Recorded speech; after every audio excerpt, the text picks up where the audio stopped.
ส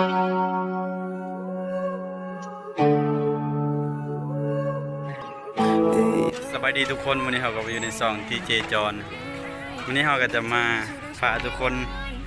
เลาะเบิ่งบรรยากาศเนาะบรรยากาศภายในแคมป์ของสวรรณเขตเนาะซึ่งหลังจากที่โควิดระบาดมาดนเนาะก็คนก็ห่างหายมาดนทุกคนอันนี้ก็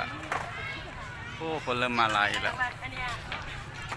นี่คือบอลออกกำลังกายเนาะบอลออกกำลังกายซึ่งจะมี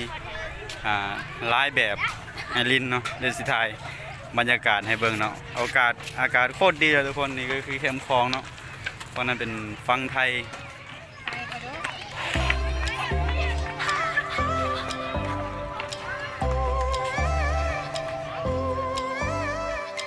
โอ้เก่งเลย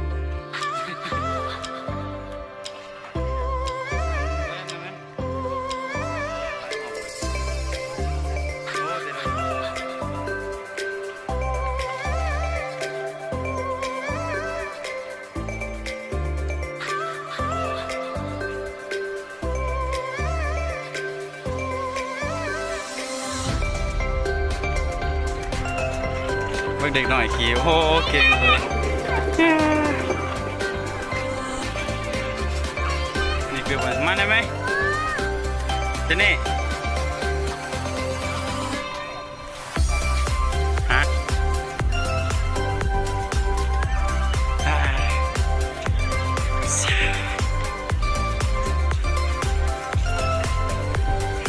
คนสิโตก็จะแรงขึ้นอยู่เนาะ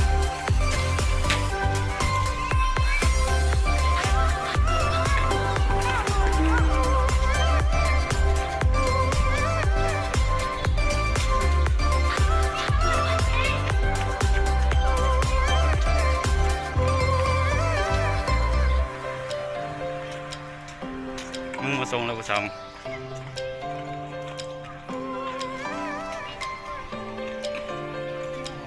สาวหลักฮะอันนี้เป็นบอนที่เขาเจ้ากำลังก่อสร้างใหม่ทุกคนคือ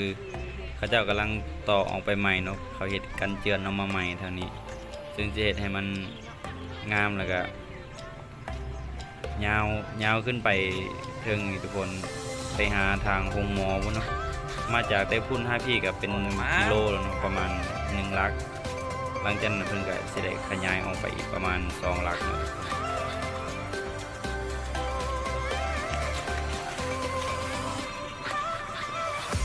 มันก็สิออกลอยอยู่บ่ทุกคนกินกันฮะอ๋อครับเล่นไปได้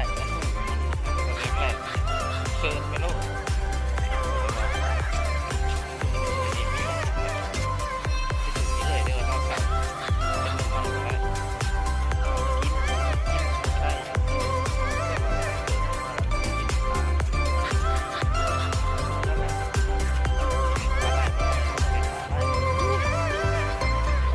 เสียวอยู่คิดคนทั้งคน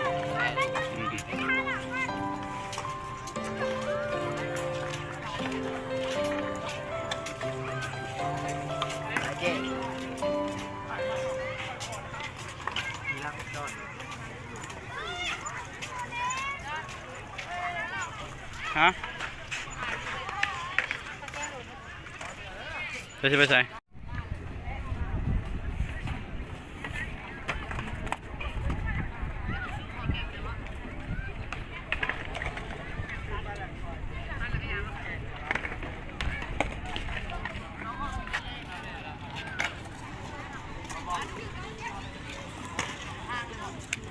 ไม่ได้มึงดอกอ้าวกระเบิด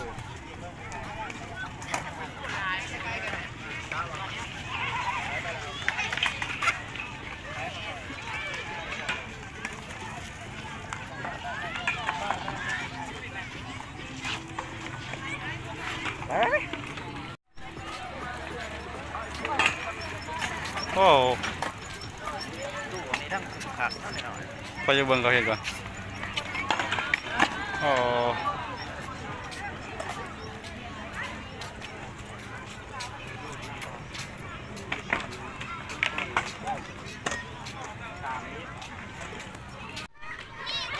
มาเนี่ยบุษบ้าก็อยู่เต็มเฮือน เอ้ย วิ่งหัวกับช้ากับเต็มเฮือนเลยหัวกับ น้องเวินหัวน่ะ ไอ้คนหนึ่งเขาคนหนึ่งพ่อเลยวะต้องคนหนึ่งพ่อเลยเราไปวินเด้อยิงบนเตียงเกิดอะไรยิงบนเตียง เฮ้ยจับน้องก่อนเอา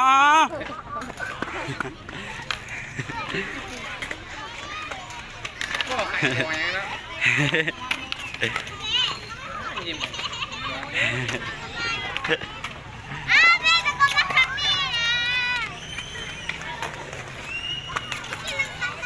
มันกำลังกวน